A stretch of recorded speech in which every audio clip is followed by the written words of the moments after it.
L'Iran a lancé une provocation militaire contre les États-Unis d'Amérique et a même tenté d'attaquer et de s'emparer de l'un des navires américains dans la région du Moyen-Orient.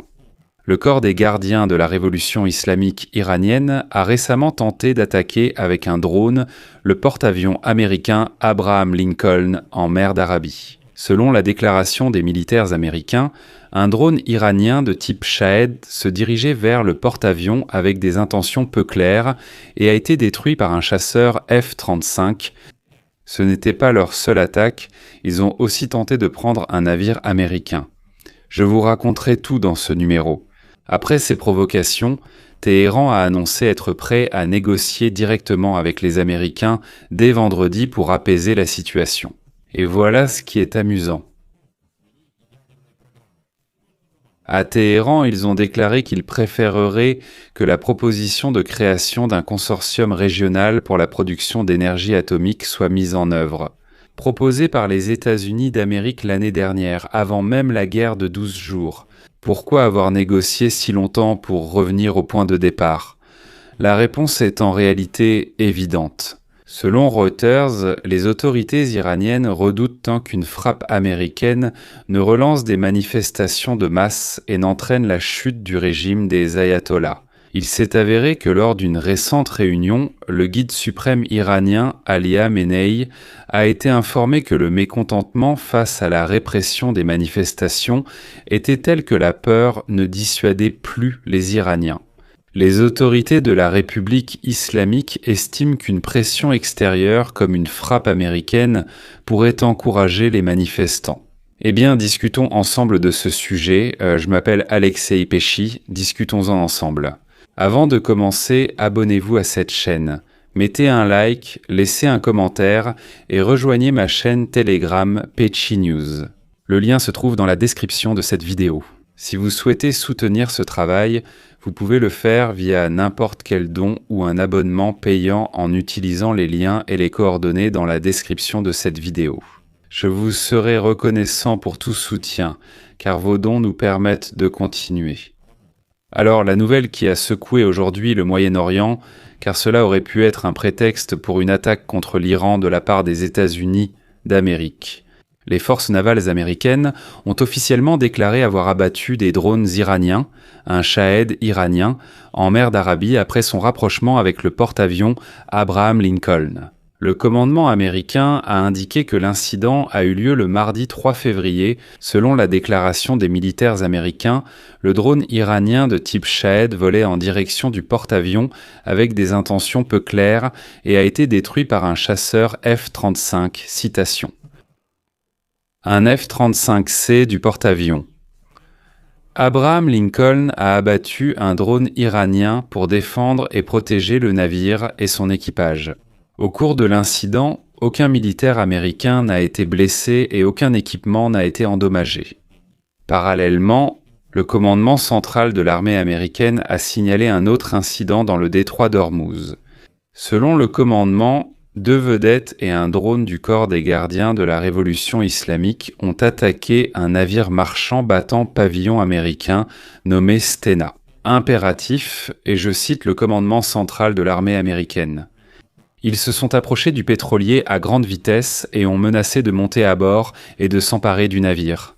En conséquence, le navire a accéléré et ils n'ont pas réussi à le capturer. Il faut comprendre que ces événements ont eu lieu lors des efforts diplomatiques pour organiser des négociations sur un accord nucléaire entre l'Iran et les États-Unis. Le président américain Donald Trump avait précédemment averti que, sans parvenir à un accord, il pourrait, selon ses propres termes, se produire de mauvaises choses. Eh bien, il s'agit précisément d'une attaque contre l'Iran, dirigée vers les côtes iraniennes. Le groupe aéronaval Abraham Lincoln est un élément clé du renforcement de la présence militaire américaine au Moyen-Orient.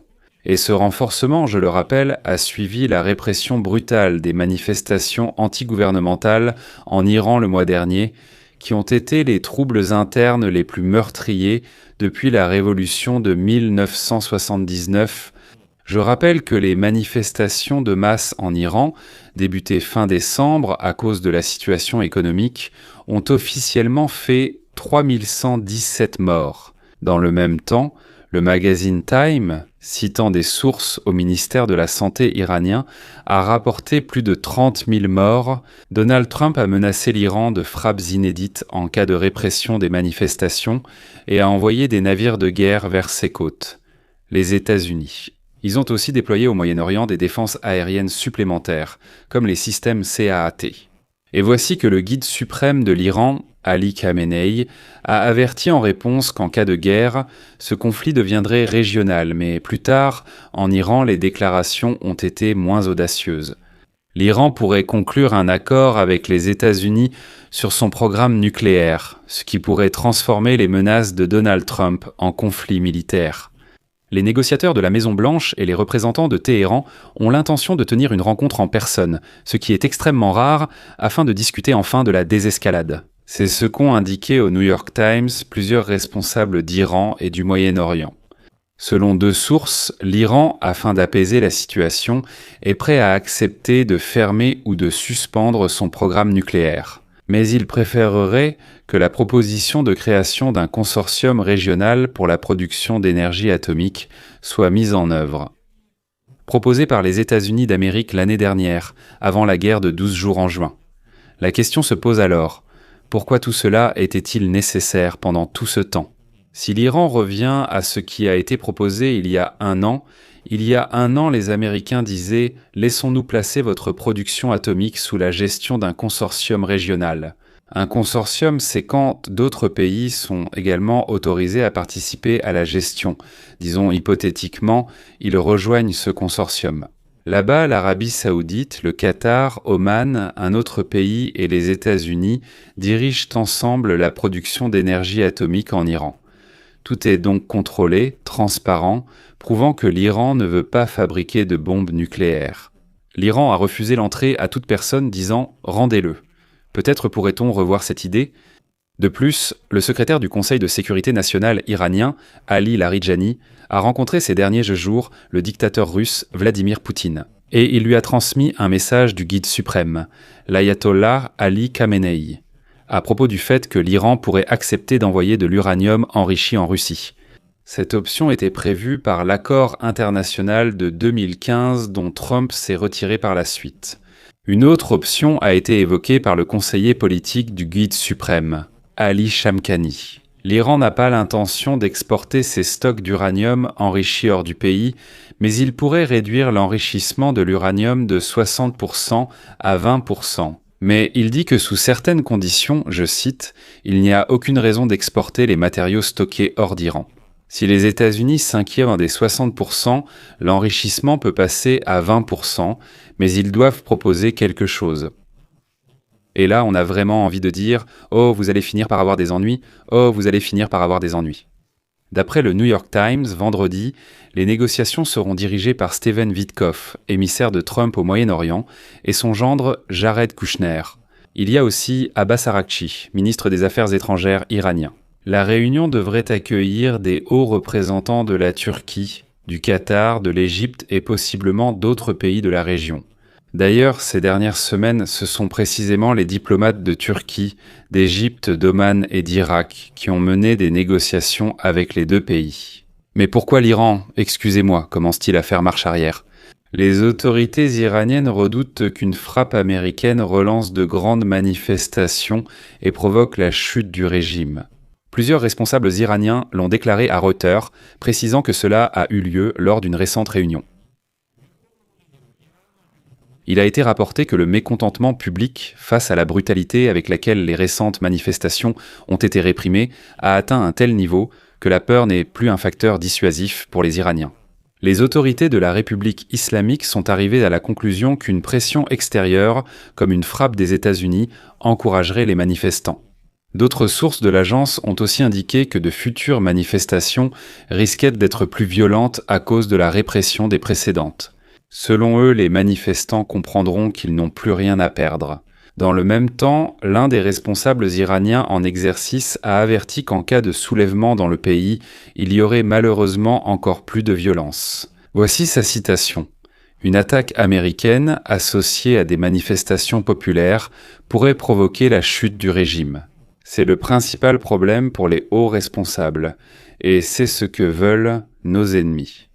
De plus, plusieurs hommes politiques de l'opposition, qui faisaient auparavant partie de l'élite politique iranienne, ont également averti les autorités que la colère bouillonnante du peuple menace de détruire le régime. L'ancien Premier ministre iranien Mirossin Moussavi, qui est en résidence surveillée depuis 2011, a déclaré, je cite, « Le fleuve de sang chaud traversant le froid janvier ne cessera de bouillonner tant qu'il n'aura pas changé le cours de l'histoire. » Dans quelle langue doit-on dire qu'on ne veut plus de ce système ni de vos mensonges? Ça suffit, c'est fini. Je voudrais terminer cette émission par une citation du média Axios, qui souligne clairement que l'Iran est déjà au bord du gouffre. Ou plutôt, pas l'Iran, mais le régime des ayatollahs. Je cite. « L'Iran a demandé de modifier le lieu et le format des discussions avec les États-Unis. » Ce vendredi, par ailleurs, les militaires iraniens ont commis 2 provocations contre des navires américains dans le golfe Persique. Ces incidents et les nouvelles exigences risquent de pousser le président américain Donald Trump à s'écarter de la voie diplomatique au profit d'une option militaire. Alors qu'il a déjà rassemblé une immense armada et une grande puissance de feu dans le golfe Persique. Je m'arrête ici. Donnez votre avis et vos conclusions en commentaire, abonnez-vous, activez la cloche et mettez un like. Si cet épisode vous a paru intéressant et utile, vous pouvez soutenir le travail de cette chaîne YouTube par un don via les liens et les coordonnées dans la description de cette vidéo et via le code QR affiché à l'écran. C'est tout pour aujourd'hui. À bientôt à tous.